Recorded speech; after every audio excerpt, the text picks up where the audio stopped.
الحمد لله نحمده ونصلي على رسوله الكريم اما بعد فاعوذ بالله من الشيطان الرجيم بسم الله الرحمن الرحيم فما للذين كفروا قبلك مهطعين عن اليمين وعن الشمال عزين أيطمع كل امرئ منهم أن يدخل جنة نعيم كلا إنا خلقناهم مما يعلمون۔ سورہ معارج کی ان آیات پہ سفر سے پہلے درس چل رہا تھا۔ فما للذین کفروا قبلک مہطعین عن الیمین وعن الشمال عزین۔ نبی کریم صلی اللہ علیہ وسلم نے جب دعوت دی تو چاروں طرف سے مشرکین مکہ آپ پہ ٹوٹ پڑے، مختلف ٹکڑوں کی شکل میں آتے تھے، مختلف قسم کے اعتراضات کرتے تھے۔ بعض مشرکین کا خیال یہ تھا کہ ہمیں اللہ نے دنیا میں اتنی دولت دی ہے، اتنی عزت، اتنی شہرت، اتنا سب کچھ دیا، تو یہ کیسے ہو سکتا ہے کہ اگر آخرت قائم ہوئی تو ہمیں وہاں کچھ نہیں ملے گا؟ اگر اللہ ہم سے ناراض ہے تو اللہ ہمیں دنیا میں ہی نہ دیتا، جب دنیا میں اتنا کچھ مل رہا ہے تو آخرت میں بھی ہمیں ملے گا۔ تو اللہ نے قرآن میں فرمایا اَيَحْسَبُ كُلُّ امْرِئٍ مِّنْهُمْ أَن يُدْخَلَ جَنَّةَ نَعِيمٍ۔ ان میں سے ہر شخص کا یہ گمان ہے کہ اس کو عیش کے باغات میں داخل کیا جائے گا۔ آج بھی بہت سے مسلمانوں کا یہ گمان ہے اپنے بارے میں، دو چار نیکیاں کر کے کہ ہم، یعنی آج کل نا یہ چیز بہت زیادہ پھیلائی جاتی ہے، کوئی بھی شخص گناہ کرتا ہو تو بھائی اللہ غفور الرحیم ہے، بخش دے گا۔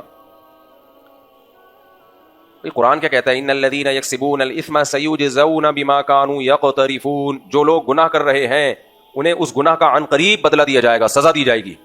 جزا اور سزا کا جو قیامت کا اللہ نے انتظام کیا ہوا ہے وہ اسی لیے تو کیا ہوا ہے کہ جو جرم کر کے آیا ہے اس کو سزا ملے اور جس نے جرم نہیں کیا اس کو اچھا بدلہ ملے۔ ہاں، کسی نے جرم کیا، اس کے بعد اس کو ندامت ہوئی اور اس نے سوچا کہ آئندہ میں زندگی بدل دوں گا، پھر اللہ نے اس کے لیے توبہ کا دروازہ کھولا ہوا ہے، توبہ کا آپشن اس کے لیے رکھا ہوا ہے۔ تو اس لیے قرآن کہتا ہے فَمَا لِلَّذِينَ كَفَرُوا قِبَلَكَ مُهْطِعِينَ عَنِ الْيَمِينِ وَعَنِ الشِّمَالِ عِزِينَ أَيَطْمَعُ كُلُّ امْرِئٍ مِّنْهُمْ أَن يُدْخَلَ جَنَّةَ نَعِيمٍ۔ اللہ کہتے ہیں ان میں سے ہر شخص نے یہ گمان رکھا ہوا ہے کہ کچھ بھی کر لے وہ جائے گا بہرحال جنت میں۔ کلا، ہرگز ایسا نہیں ہے۔ اِنَّا خَلَقْنَاهُم مِّمَّا يَعْلَمُونَ۔ ہم نے ان کو جس چیز سے بنایا ہے انہیں معلوم ہے۔ یہ بڑی عجیب و غریب آیت ہے، یعنی اللہ تعالیٰ کہتے ہیں ہم نے ان کو جس چیز سے بنایا ہے، وہ کس چیز سے بنایا ہے؟ پانی سے، غلیظ پانی سے۔ دیکھو کسی بھی چیز کی جو فضیلت ہوتی ہے نا، کوئی بھی چیز جو قابل تعریف ہوتی ہے، دو وجہ سے وہ قابل تعریف ہوتی ہے اور اس کو کوئی ایوارڈ دیا جاتا ہے، کوئی اس کی طرف دل مائل ہوتا ہے۔ یا تو اس کا میٹیریل ایسا بہترین ہو کہ بڑا قیمتی ہو، جیسے سونا ہے، سونے سے آپ چھوٹی سی اینٹ بھی بنا دو، کوئی ہار بندے، کوئی چوڑیاں، ایسی نہیں، بس سادہ سی اینٹ بنا دو تو بھی وہ بڑی قیمتی چیز ہے، اس کو بہت سجا کے تمیز سے لاکر میں رکھا جاتا ہے۔ وجہ کیا ہے کہ جو بنی ہوئی چیز ہے وہ تو ایسے ہی ہے، ایک چھوٹا سا پتھر بنا دیا، لیکن جس میٹیریل سے بنی ہے وہ میٹیریل کیا ہے؟ بولو، وہ بہت قیمتی ہے۔ تو اللہ فرماتے ہیں انا خلقناہم مما یعلمون، ہم نے تمہیں جس میٹیریل سے بنایا وہ کوئی قیمتی چیز نہیں ہے، وہ غلیظ پانی ہے، مٹی اور مختلف اجزاء کو کشید کے اللہ نے اس کو، جب ماں باپ خوراک کھاتے ہیں تو اس سے وہ اسپم بنتا ہے، وہ اتنا غلیظ پانی ہے کہ لوگوں کو اس سے کھن آتی ہے۔ ان الم نخلقکم من ماء مہین، قرآن کہتا ہے کیا میں نے تمہیں ایک ذلیل پانی سے پیدا نہیں کیا؟ انتہائی ذلیل پانی، گھٹیا۔ جب ہم بنے ہیں تو بھی ایک بہت باریک سی لیئر ہمارے اوپر چڑھا دی گئی ہے جس کی وجہ سے ہم دیکھنے میں تھوڑے اچھے لگتے ہیں۔ وہ ذرا سی لیئر ہٹ جائے، اندر گند ہی گند بھرا ہوا ہے۔ انسان کے جتنے سوراخ ہیں نا، سب سے گند نکلتا ہے۔ آنکھوں سے کیا نکلتا ہے؟ آنسو۔ کیا وہ کوئی خوشبودار چیز ہے؟ کوئی اپنے آنسو نکال کے آپ پہ مل دے، آپ غصے میں تھپڑ لگاؤ گے، یار کیا کر رہے ہیں میرے ساتھ۔ ناک سے کیا نکلتی ہے؟ گندی رطوبت، اتنی گھن آتی ہے، وضو خانے میں کبھی یقین نہ آئے تو آئیں بیٹھیں، دیکھیں لوگ کیسے سڑپے لگا رہے ہوتے ہیں ناک کے، پورے پورے تھپڑے چپکا کے آتے ہیں۔ یہ آداب ہے نمازیوں کی مسجدوں میں الحمدللہ، پورے پورے وہ چپکائے ہوئے ہوتے ہیں انہوں نے۔ تو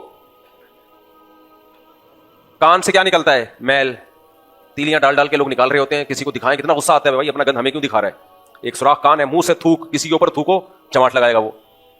باقی جو کچھ راستے تو ایسے ہی وہ ہیں ہی گندگی نکلنے کے لیے، ان کا تو تذکرہ کرتے ہوئے بھی گھن آتی ہے، تصور سے بھی گھن آتی ہے۔ مسام سے پسینہ نکلتا ہے، وہ بھی بدبودار، لوگ کہتے ہیں یار پسینہ آ رہا ہے، نہا کے آ جا۔ تو ذرا سی چمڑی ادھڑے نا، اندر کیا ہے؟ گندی گند، خون ہے وہ ناپاک۔ یہی وجہ ہے کہ جیسے ہی ہماری ڈیتھ ہوتی ہے، موت ہوتی ہے، اسی وقت سے باڈی میں تبدیلی آنا, اندر کا گند باہر آنا شروع, اندر کا جو بھی گند ہے نا باہر آنا شروع. تبھی تو میت کو چھپانے کا حکم ہے. میں بار بار یہ جو بات کہتا ہوں نا کہ میت دکھانے کی چیز نہیں ہے. لوگ سمجھتے ہیں میں مذاق کر رہا ہوں, اتنی چہرے کی رونمائی ہونی چاہیے. میت کی بے اکرامی ہے, اس کو چھپاؤ, بس قریبی رشتہ دار دیکھیں, باقی کوئی نہ دیکھے, اس کو چھپاؤ, کیونکہ اس کے چہرہ متغیر ہو رہا ہے. لوگ کہتے ہیں نور آ رہا ہے, کیوں نور آ رہا ہے بھائی؟ وہ مر گیا تو اب تو ختم ہوگا, سڑے گا, گلے گا, چاہے نیک ہو, تہجد گزار ہو, بزرگ ہو, سڑے گا. وہ بلا وجہ کی تبصرے کرنا, اتنا چہرہ نورانی, اتنا چہرہ نورانی, یہ تکلفات کی دنیا سے نکلو. ہمیں نہیں یاد پڑتا صحابہ کرام میں کسی کی موت ہوتی تھی تو وہ دیکھ کے کہتے تھے کتنا چہرہ نورانی, کتنا چہرہ نورانی. یہ سب یہ فضول باتیں ہیں. عمل اچھا ہے تو چہرہ بے شک ظلمانی ہو, نورانی نہ بھی ہو تو بہت اچھا ہے, اور اگر عمل صحیح نہیں ہے تو جیسی بھی نور کی کرنیں نکل رہی ہوں کسی کام کی کرنیں نہیں ہے وہ. تو اس لیے موت کے بعد انسان کے چہرے پہ رونق ختم ہوتی ہے. دیکھو موت نیند کی بہن ہے. آپ سوتے ہو تو آپ چاہتے ہو کہ لوگ مجھے دیکھیں, تبھی بہت سے لوگ سوتے ہوئے منہ پہ کپڑا ڈال دیتے ہیں تاکہ ہمارا منہ نظر نہ آئے. کہیں کوئی رشتہ دیکھنے کے لیے جائے, لڑکی سو رہی ہو تو لڑکی کے ماں باپ آپ کو دکھائیں گے اپنی بیٹی ہے بھائی؟ وہ کہیں گے نہیں بڑا نورانی چہرہ ہے, دیکھ لو. جتنا بھی نورانی چہرہ ہو سوتے ہوئے رونق ختم ہو جاتی ہے. بلکہ اس کو اٹھائیں گے, تمہارے رشتے والے آئے ہیں تمہیں دیکھنے کے لیے, اٹھو, اور اٹھتے ہی بیٹھ نہ جاؤ, بلکہ اس نیند کے اثرات ختم کرو. پہلے جا کے منہ دھو اچھی طرح, اور منہ دھونے سے بھی وہ چہرے کی نحوست ختم نہیں ہوتی ہے, بلکہ تھوڑا سا گہری نیند ہوئی ہے تو منہ دھو کے کوئی چائے وائے پی لو, کچھ کھا پی لو. کھانے پینے کے بعد جب بلڈ صحیح طرح سرکولیٹ کرنا شروع کرتا ہے پھر چہرے کی رونق بحال ہوتی ہے. دیکھو ہم جب صبح اٹھتے ہیں ایسے ہی تھوڑی منہ اٹھا کے آفس چلے جاتے ہیں, منہ دھوتے ہیں, پھر نماز پڑھتے ہیں, اس کے بعد بھی تھوڑی تھوڑی رونق آنا شروع ہوتی ہے. جب فل رونق جب آتی ہے جب ناشتہ کر لے آدمی, یا کوئی ایک آدھ کچھ چیز کھا لے تو اس کے بعد صحیح فٹ فاٹ ہو جاتا ہے, پھر چہرہ بحال ہوتا ہے. پھر یوں ہاں اب جو ملنے آئے اب آپ ملاقات کے سلسلے میں حاضر ہو سکتے ہیں. اس سے پہلے چہرے پہ ایک عجیب بے رونقی سی ہوتی ہے, کوئی بھی نہیں چاہتا کہ لوگ مجھے دیکھیں. تو نیند تو کم درجے کی موت ہے, اس میں جب کوئی نہیں چاہتا کہ لوگ مجھے دیکھیں تو جو سچی مچی کی موت ہوگی اس سے تو چہرے کی رونق بالکل ختم ہو جاتی ہے. اس میں کوئی چاہے گا کہ لوگ میری زیارت کریں؟ اس کو دیکھیں گے لوگ, ایک دل میں کراہت آئے گی تو وہ ہمیشہ دل میں کراہت یاد رہتی ہے کہ یہ کیسے کیا لگ رہے تھے یہ. اس لیے اسلام نے حکم دیا, اس کی عزت اس میں ہے کہ اس کے چہرے کو چھپا دیا جائے, اور جلد سے جلد اس کو قبر میں پہنچاؤ, کیونکہ اس کا چہرہ کیا ہو رہا ہے, تبدیل ہو رہا ہے. اور کچھ موتیں ایسی ہوتی ہیں جن میں بہت جلدی چہرہ تبدیل ہو جاتا ہے, جیسے برین ہیمریج ہے یا ہارٹ اٹیک ہے, اس میں تو بہت جلدی چہرہ خراب ہوتا ہے, چاہے نیک آدمی ہو چاہے برا آدمی ہو. ہاں کرامت کے طور پہ اللہ کسی کی باڈی کو محفوظ کر لے وہ ایک الگ بات ہے, لیکن وہ کرامت تو اللہ کے ہاتھ میں ہے نا. تو انسانوں کا چہرہ موت کے بعد متغیر ہوتا ہے, اس میں رونق نہیں ہوتی. زندگی میں رونق ہوتی ہے چہروں پہ چلتے پھرتے, موت کے بعد نہیں ہوتی رونق. اس لیے شریعت نے حکم دیا اس کو کیا کر لو, چھپاؤ اس کو. ہاں جو بیٹا ہے باپ کو دیکھ لے, باپ بیٹے کو دیکھ لے, بیوی شوہر کو, شوہر بیوی کو, وہ اس لیے کہ وہ اتنے کلوز ہوتے ہیں آپس میں کہ اگر وہ اس کنڈیشن میں دیکھ بھی لیں تو ان کے دل میں کوئی بال نہیں آتا.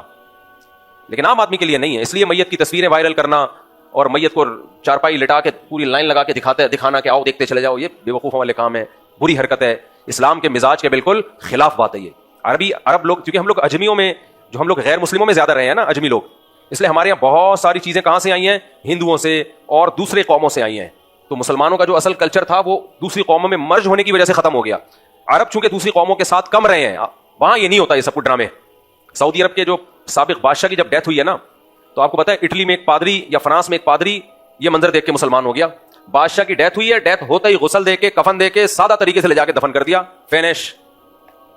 تو پادری نے بولا یار یہ کتنا سادہ مذہب ہے ان لوگوں کا, اتنا بڑا آدمی دنیا سے گیا ہے اور کیسے آرام سے اس کی تدفین ہوئی ہے بالکل سادہ طریقے سے. کیونکہ غیر مسلم ملکوں میں جب کوئی بڑا آدمی فوت ہوتا ہے تو وہ دفن ہونے سے پہلے 25-30 کو مزید فوت کرا دیتا ہے. وہ بہت مشکل ان کی مذہبی رسومات ہوتی ہیں. اب تو چونکہ ان کا خاندانی نظام تباہ و برباد ہو گیا نا, بندہ مرتا ہے تو نہ ابا کا پتہ نہ اما کا پتہ نہ بھائی نہ چاچا, تو وہ وصیت کر کے جاتا ہے کہ مجھے جو مرضی کر دینا میرے ساتھ. تو اس میں جو ڈاکٹر لوگ ہیں اس کے گردے پھیپڑے کلیجی ولیجی گھٹنے وٹنے نکال کے فریز کر دیے کہ بھائی بعد میں کسی جس کے فٹ آ گئے اس کو لگا دیں گے, باقی باڈی کو وہ جلا دیتے ہیں, راکھ جو ہے پھر وہ زمین میں ڈال دیتے ہیں. تو وہ خود یہ وصیت کر رہے ہوتے ہیں, کچھ کہتے ہیں نہیں میری پوری باڈی کو جلا دیا جائے, تو اوون ہے وہاں پہ, تو کیوں خاندانی نظام تباہ ہو گیا نا, پیچھے کوئی رونے والا تو ہے ہی نہیں, تو وہ کیا روئے گا, تو کیا میت کی منہ دکھائی گا, وہ رکھ بھی دیں تو کوئی نہیں آ کے دیکھے گا. ایسا ہو رہا ہوتا ہے, ابا کی ڈیتھ ہو گئی, بچے کو بتایا, بولتا ہے دفنا دے بھائی. یہ سیٹ اپ مارکیٹ میں کیا ہو رہا ہے, اور یہاں بھی آ رہی ہے آہستہ آہستہ. جب نسلیں روکو گے, ایک 2 بچے, تو خاندانی نظام کیا ہوگا, اس سے ختم, فنش. پہلے 2 بچے ہوں گے, پھر ایک ہوگا, پھر ایک بھی نہیں ہوگا. لوگ کہیں گے جب بچے بری چیز ہے تو پھر ایک بھی کیوں. جاپان میں ہو گیا نا, یہ اٹلی میں ہو گیا, جاپان میں ہو گیا, امریکہ میں جو بہت سے لوگ تھے ان کے درمیان ان میں بھی یہ ہو گیا ہے. تو اب اس کا نتیجہ نکل رہا ہے کہ گورنمنٹ جو ہے وہ پیسے دے کے کہہ رہی ہے بھائی بچے پیدا کرو. وہ لوگ کہتے ہیں جاؤ, تو پاگل نہیں, بچے پیدا کریں گے, لائف میں انجوائے کرنے دو. کیونکہ انہوں نے ایک دفعہ ان کے دماغ میں یہ ڈال دیا کہ یہ بچہ نعمت نہیں ہے, یہ بوجھ ہے. ہماری شریعت نے ہمارے دماغ میں کیا ڈالا, یہ بوجھ نہیں ہے, یہ کیا ہے, گفٹ ہے, یہ ہبا ہے, گفٹ ہے. تو گفٹ تو جتنا آئے اچھا ہوتا ہے نا بھائی, جتنا بھی گفٹ آئے نا, جگہ نہ بھی ہو آدمی کہتا ہے آنے دو, بیگ میں جگہ نہ بھی ہو آدمی کہتا ہے آنے دو. تو بعد میں دیکھیں گے اس کا کرنا کیا ہے. خیر, تو ان ملکوں میں تو اب یہ سیٹ اپ شروع ہو گیا, جاپان میں بھی قبرستان ہے, اتنی سی قبر ہوگی پورا خاندان 8-10 نسلوں کا اس میں سما جائے گا. وہ پردادی کی راکھ ہے, یہ نانی کی راکھ ہے, ایک بوتل میں آتی ہے, ڈھکن میں آ جائے گی. اب اور جب مزید سائنس ترقی کرے گی نا, تو ابھی پوری انسان کی راکھ ایک بوتل میں آ رہی ہے. سائنس جب جاپان میں مزید سائنس ترقی کرے گی تو پوری راکھ ایک ڈھکن میں آ جائے گی. اس کے بعد ایک USB ہوگی, میرا خیال ہے سافٹ ویئر ہوگا لاش کا, راکھ کی بھی ضرورت نہیں ہے, وہ ڈیجیٹل فارم میں آ جائے گی. نمبر ہوں گے, آپ کے دادا کا نمبر ہے 0132, یہ آپ کے دادا ہیں, کہاں ہیں یہ, بس ڈیجیٹل فارم میں ہے. یہ دعائیں مغفرت کرنی ہے, یا اللہ 0132 کی مغفرت فرما. ٹھیک ہے, یہ ڈیجیٹل فارم. ہمارے اب تک پورا مردہ ہوتا ہے, جمشید, غفار, جو بھی اللہ سب کی زندگی دے, لیکن جو مر چکے ہیں جمشید کی بات کر رہا ہوں, پورا باقاعدہ پراپر A to Z سر سے لے کے پاؤں تک پورا باقاعدہ مردہ ہوتا ہے سارے پرزوں کے ساتھ. اس لیے تو بہت سے لوگ جنازے کو چارپائی کو کندھا نہیں دیتے, کیونکہ اتنے صحت مند ہوتے ہیں بعض لوگ, کندھا دینے میں اگلے کو ڈر ہوتا ہے کہ اگلا جنازہ میرا نہ ہو. ایک بھاری بھرکم آدمی کا انتقال ہو گیا نا, تو اس لوگوں نے کہا, اس کے بچوں نے کہا بھائی کندھا دو. لوگوں نے کہا ہم نے تھوڑی مارا ہے بھائی, تو اس لیے کہ وہ اٹھانے میں بڑی ٹینشن ہو رہی تھی. تو کہاں سے کہاں بات چلی جاتی ہے دیکھو یار. ہاں نہیں آ رہا ہوں, اس طرف آ رہا ہوں, بہت پیچھے چلے گئے آپ تھوڑا سا. ہاں میں یہ عرض کر رہا تھا, ہاں میں یاد آیا مجھے, تو غیر مسلموں کے ہاں تو میت کی رونمائی اس لیے ختم ہو گئی, خاندانی نظام ہی تباہ ہو گیا. لیکن ان میں جو فیملی والے لوگ ہیں نا, ان کے یہاں پھر بہت مشکل ہے بھائی. میرا دل چاہتا میں ولاگ بناؤں کہ یار ان کی میت کی رسومات دیکھو, 2-2, 3-3 ہفتے, ایک مہینہ. اور اگر کوئی وزیر یا رائل فیملی کا کوئی بندہ, ابھی وہ جو برطانیہ کی ملکہ فوت ہوئی تھی, اس کی ڈیتھ جب ہوئی ہے تو کتنے مہینے بعد اس کو دفن کیا ہے. اتنا لمبا ان کی میتوں کا پروٹوکول ہوتا ہے. انسان کہتا ہے اللہ تیرا کتنا فضل ہو گیا, تو نے ہمیں اسلام دیا. اور ٹھیک ٹھاک خرچہ ہوتا ہے. جو کرسچن, جو مسیحی لوگوں میں جو فیملی والے لوگ ہیں, خاندانی لوگ ہیں, بڑی فیملیاں ہیں, لاکھوں روپے میت کی تدفین پہ خرچہ ہوتا ہے. جب مر گئے تو پھر اس کو سوٹ بوٹ ٹائی, اور تابوت بھی مہنگا والا ہوتا ہے, ٹھیک ٹھاک مہنگا تابوت. پھر اس کو لا کے رکھا جائے گا, پھر وہ قافلے آئیں گے, پھر یہ ہوگا, پھر وہ ہوگا, پتہ نہیں کیا, کچھ پادری آئے گا, پھر وہ پڑھتا رہے گا کچھ نہ کچھ. 1 سے 1.5 ہفتہ تو کم از کم لگے گا. پھر اس کے فضائل پہ کانفرنس منعقد کی جائے گی کہ یہ کیا کیا کیا کرتے تھے, کیا کیا ان کی کارگزاریاں تھیں. اس کے بعد جا کے اس کو پروٹوکول کے ساتھ دفن کیا جائے گا. اسلام نے ان سب چیزوں کو ناجائز قرار دے دیا. کیا قرار دے دیا؟ ناجائز. اور ہمیں حکم دیا کہ جب کسی کی ڈیتھ ہو فوراً اس کو دفنا دو. اور دفنانے کے لیے کوئی سوٹ بوٹ کی ضرورت نہیں ہے, کوئی 3 پیس سوٹ, شلوار قمیض, نہ یہ زندوں کے لیے ہیں. مردے کے لیے کیا ہے, مرد ہے تو 3 چادریں, عورت ہے تو 5 چادریں, بس اس میں پردہ زیادہ ہے. 5 چادروں میں, اس کے لیے سفید ہونا بھی ضروری نہیں, بہتر ہے سفید ہو, کسی بھی کلر کی مل جائے چادر ہو, سلا ہوا کپڑا نہیں ہوگا. آسان رکھا نا اس کو. اور فوراً دفناؤ, فوراً سے پہلے. ہاں یقین ہو کہ مر گیا ہے, ایسا نہ ابھی پتہ ہی نہ ہو, سو رہا ہو اور آپ نے اٹھا کے دفنا دیا, بعد میں وہ نکل کے آیا, آپ کہہ رہے میں سمجھا تو مر گیا ہے. کیونکہ 2 واقعات میرے علم میں ہیں کہ وہ مرا نہیں تھا اور لوگوں نے سمجھا کہ مر گیا ہے. ایک واقعہ تو میں بھول گیا, لیکن دوسرے کی تفصیل مجھے یاد ہے. وہ تو ہمارے سامنے کا ہے. ہمارے ایک دوست کی, یہ میں نے پہلے بھی بیان میں بتایا ہے, ہمارے ایک دوست کی ساس صاحبہ کی ڈیتھ ہوئی. ان کا فون میرے پاس آیا کہ میری ساس کا انتقال ہو گیا ہے. عباسی ہاسپٹل تھا یا سول ہاسپٹل سے ان کی میت ہاکس وے روڈ کی طرف جا رہی تھی. انہوں نے بتایا کہ تمبو ومبو گھر کے باہر لگا دیا, راستے میں کوئی جھٹکا آیا ہے ٹائٹ والا, ساس صاحبہ ہلنا جلنا شروع کر دیا. انہوں نے پتا چلا کہ وہ انتقال نہیں ہوا تھا, وہ ستا ہوا تھا. تو شکر ہے وہیں نہیں دفنا دیا انہوں نے. تو وہ اگر یعنی کوئی ایسے کسی سکتے والے کو دفنا دیا جائے, وہ تو قبر میں جا کے تو ویسے ہی مر جائے گا وہ بیچارہ. ورنہ قبر اکھاڑ کے اگر باہر آ گیا نا, تو جتنے اس کو دیکھیں گے وہ کنفرم مریں گے, وہ سمجھیں گے کہ یہ مردہ ہے جو قبر سے نکل کے آ گیا. خیر جی, تو جب یقین ہو جائے کہ یہ اس کی موت واقع ہو گئی ہے, یقین ہو جائے, تو کتنا آسان رکھا ہے شریعت نے, کتنا آسان رکھا. دیکھو یار بات موضوع ہٹ تو رہا ہے, لیکن بار بار نا ایک بات آتی ہے کہ ہمارا دیندار طبقہ کدھر کو جا رہا ہے. جتنا اسلام میں سادگی ہے, اتنا ہی مذہبی طبقے نے مذہبی رسومات ایسی نکال لی ہیں کہ سادگی تو کہیں نظر ہی نہیں آتی. ربیع الاول میں دیکھ لو, کہیں سے لگتا ہے کہ سادگی ہے اسلام میں. کیسی رسومات ہونی ہے ربیع الاول میں, بتیاں اور یہ اور وہ, عجیب مذہب کے نام پہ. محرم میں دیکھ لو, کہیں سے نظر آتی ہے سادگی. کتنا آسان رکھا ہے اسلام نے, فوکس کیا ہے بھائی مذہبی رسومات کیسی ہوں گی, سادہ ہوں گی. مسجدیں دیکھ لو, نبی کریم صلی اللہ علیہ وسلم کے دور میں, آج مسجدوں میں جاؤ آدمی کہتا ہے پتہ نہیں مسجد میں آیا ہوں یا کسی رائل فیملی کے جو ہے نا کسی کے محل میں آ گیا ہوں میں. اسلام میں مسجدوں میں دیکھو, عیسائیوں کے چرچوں میں ڈیسک ہوتے ہیں, مسلمانوں کی مسجدیں ہمیشہ سے زمین پہ بیٹھو. یہ سادگی ہے یا نہیں ہے؟ تبھی تو میں کہتا ہوں یہ کرسیوں کا رواج جو معذور ہے وہ تو ایک الگ بات ہے, لیکن جس تیزی سے کرسیوں کا رواج بڑھ رہا ہے نا, ایسا نہ ہو کہ کل سب یہاں نماز میں ڈیسک رکھے ہوئے ہوں لائن سے, اور پیچھے میز کرسیاں لگی ہوئی ہوں, اور امام صاحب کے لیے نماز میں امامت کے لیے ادھر منہ کر کے صوفہ رکھا ہوا ہو, ادھر مؤذن کے لیے الگ VIP صوفہ, امام کے لیے الگ بٹن والا, وہ جو بزنس کلاس میں ہوتا ہے نا جہاز میں, جیسے چاہو اس کو سیٹ کو اپنے حساب سے ایڈجسٹ کر لو. امام صاحب نے ذرا لمبی نماز پڑھائی تو تھوڑا یوں کیا, تھوڑا پیچھے ہو گئے, ٹھیک ہے نا, تراوی میں لیٹ کے تراوی پڑھا رہے ہیں وہ. تو مجھے لگ رہا ہے یہ ہو جائے گا. 1400 سال ہو گئے بھائی, مسلمان کہاں بیٹھتے ہیں, کوئی معذور ہے تو ایک الگ بات ہے. تو اب دیکھو میت پہ بھی کتنی سادگی رکھی. بڑے سے بڑے آدمی کی ڈیتھ ہو جائے, غسل, یہ اس کو پروٹوکول دیا جا رہا ہے, غسل دو. غسل میں بھی آسانی رکھی ہے کہ 3 دفعہ اس کی باڈی پہ پانی بہاؤ. کلی اور ناک میں پانی نہیں, کیونکہ اس کو نکالنا مشکل ہوگا, تو بس روئی گیلی کر کے گھما دو, اور اس کو لے جا کے سادہ قبر کھودو بغیر تابوت کے. بھائی کیوں تابوت پہ خرچہ کر رہے ہو؟ اور تابوت جگہ زیادہ گھیرتا ہے. ایک بندے نے دفن ہونا ہے, جگہ 4 بندوں کی گھیر کے دنیا سے جا رہا ہے وہ. تو ایک بندہ ہے تو ایک بندے ہی کی برابر قبر کھدے گی, اس قبر میں رکھا. اور حدیث میں غالباً میرے علم میں نے پڑھی تھی حدیث, ابھی پوری تفصیل مجھے معلوم نہیں ہے, یہ بھی مکروہ ہے کہ آگ پہ پکی ہوئی اینٹ استعمال کی جائے قبر میں. آگ پہ پکی کچی اینٹ ناپسندیدہ ہے, مجبوری کے حکام الگ ہیں, لیکن اندر سے بھی قبر کو پکا کرنے کی اجازت نہیں ہے مجبوری کے بغیر. سادہ اینٹیں جو کچی ہوتی ہیں ان سے, یا سلیب جو پتھر ہوتے ہیں ان سے اس کو بند کیا. سیمنٹ کا یعنی پکی ہوئی چیز کا استعمال نہ ہو, سیمنٹ کا بھی استعمال نہ ہو. اور سادہ اس کو آپ نے کیا کر دیا, رکھ دیا. اس کے بعد کیا کرنا ہے؟ کچھ بھی نہیں کرنا, دعا مانگنی ہے اس کے لیے اور نکل جانا ہے, ختم.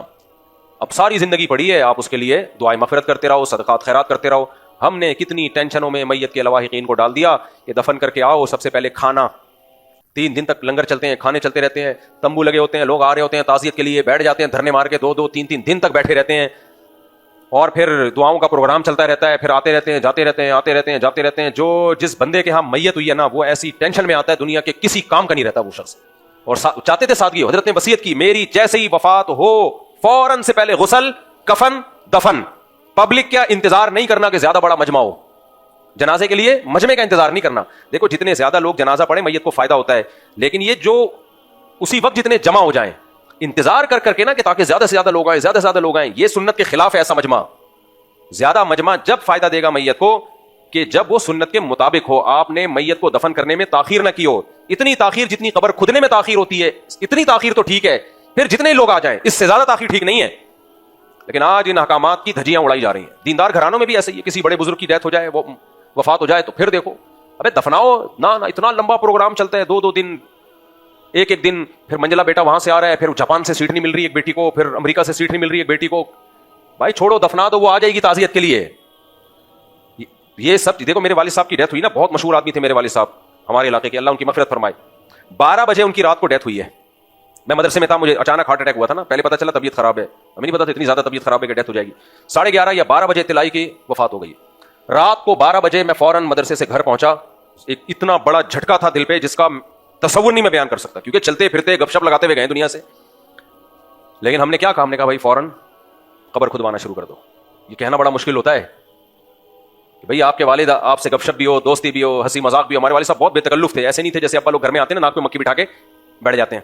بچے کانپتے رہتے ہیں کہ پتہ نہیں ابا کا موڈ کس دن کب صحیح ہوگا تو ہم ابا کی خدمت میں کچھ گزارشات پیش کریں. تو ہمارے والد صاحب تھے بڑے خوش مزاج, ہنس موک, نمازی, پرہیزگار بھی, تہجد گزار بھی, تلاوت کے پابند بھی. لیکن ایسے لوگ تو ویسے بھی خوش کے ہوتے ہیں نا. ابے گھر میں جو ابا نیک ہوتا ہے نا, ٹینشن بھی وہی دے رہا ہوتا ہے سب سے زیادہ. میرے بچے بیٹھے ہوئے کہ نہیں بیٹھے ہوئے؟ کہاں بیٹھے ہوئے؟ اچھا, میرے بچوں کے لیے بھی ضروری ہے یہ باتیں سنیں. جو ابا گھر میں ایک ہی بیٹھا ہوا ہے, باقی سب کھیل رہے ہوتے ہیں. یہ گھر کی مرغی دال برابر. کوئی بچہ بیٹھ کے بیان نہیں سنتا میرے. کہتے گھر کی مرغی کیا ہے, لوگ کوئی لانڈی سے آ رہا ہے, کوئی امریکہ سے آ رہا ہے. گھر کے بچے کہتے ہیں ابا ہے نا کیا ہے. تو کیا کہہ رہا تھا میں, ہاں, تو ادھر والد صاحب کا انتقال ہوا. میں بتا رہا تھا کہ والد صاحب ہمارے بہت نیک, جو ہمارے یعنی کسی کے بارے میں دعویٰ کرنا تو ٹھیک نہیں ہے, نمازی, پرہیزگار, تلاوت, تہجد, دعاؤں کے پابند, لیکن خوش مزاج. آج کل ابا کس ٹائپ کے مارکیٹ میں آ رہے ہیں, اگر نیک ہے تو خوش مزاج نہیں ہوگا. وہ بیٹھا ہوگا بس ہر وقت جو ہے نا, بس وہ بہت ناک پہ مکھی بٹھا کے. تو ظاہر ہے جب ایسے بے تکلف ہوں تو پھر جانے کا غم زیادہ ہوتا ہے نا. یہ میں اس لیے بتا رہا ہوں کہ آپ میں سے بھی اگر کوئی ابا ہے تو گھر میں تھوڑا ایسا چنگیز خان بن کے داخل نہ ہوا کریں. چنگیز خان بن کے گھر میں داخل نہ ہوا کریں. تو 12 بجے ڈیتھ ہوئی ہے, 11:30 یا 12 بجے. ہاسپٹل سے آنے میں ٹائم جتنا لگا 1-1.5 گھنٹہ. اس کے بعد فوراً غسل, فجر, اور فوراً جو ہے نا ہم نے قبر تیار کروانے کا حکم دے دیا تھا. آپ سوچو دل پہ آرے چل رہے ہوں گے کہ نہیں چل رہے ہوں گے. ہم نے کہا بھائی جو اللہ کا حکم ہے وہ پورا کرنا ہے. صبح 9 بجے ہم ان کو جنازہ پڑھ کے دفنا کے فارغ ہو کے گھر آ چکے تھے. سمجھ رہے ہو, حالانکہ رات عشاء کی نماز انہوں نے مسجد میں پڑھنے کے لیے گئے ہوئے تھے, جس کے دوران ہارٹ اٹیک ہوا ان کو, اور سارا دن گھر میں گزارا. بڑے یعنی عشاء تک گھر میں فٹ فاٹ, اور صبح 9 بجے سے پہلے قبر میں دفن ہو چکے تھے, یا 9 بجے کے قریب. اور اتنی تاخیر بھی کیوں ہوئی, قبر کھدنے میں دیر لگی ہے. اب جب ہم گھر پہ آئے نا تو مسجدوں سے اعلانات ہو رہے تھے فجر کے بعد بھی. اب لوگ تو کراچی میں اٹھتے کتنے بجے ہیں؟ 8-9 بجے اٹھتے ہیں, بلکہ 11-12 بجے اٹھتے ہیں. جب اٹھے تو ان کو اطلاع ملی کہ جی حافظ مسعود صاحب کا انتقال ہو گیا ہے. ایک کوہرام بچ گیا علاقے میں, کیونکہ بہت زیادہ لوگ ان سے محبت کرتے تھے, بہت ایک مشہور تھے وہ علاقے میں. اب تعزیت کے لیے لوگوں نے ہمارے گھر رخ کیا کہ والد صاحب کا انتقال ہو گیا. قائم نے کہا ہم دفنا دیا. لوگوں کو یقین نہیں آ رہا کہ یار ابھی اعلان ہوا ہے اور آپ لوگ دفنا کے فارغ ہو چکے ہو. ہم نے کہا جی ہو چکے. حالانکہ ہم مجمع اکٹھا کرنا چاہتے ہیں نا ان کے نام پہ, ہمیں پتا تھا اتنا کراؤڈ ہو جانا تھا جس کی کوئی انتہا نہیں تھی, کیونکہ بہت دور دور علاقوں تک ہمارے والد صاحب کو جاننے والے اور محبت کرنے والے لوگ تھے. میں نے کہا نہیں بھائی, میرا خیال ہے 2 صفحے تھی نماز, میں نے خود پڑھائی, 2 یا 3 صفحے تھی جو اویلیبل تھیں اس وقت بس, اور آرام سے ان کو دفنا دیا. واپس آئے, لوگ آ رہے ہیں. کہہ رہے ہیں یار یہ کیسے؟ ہم نے کہا بھائی ایسے ہی ہوتا ہے, شریعت میں کیا ہے اسی طرح ہی ہوتا ہے.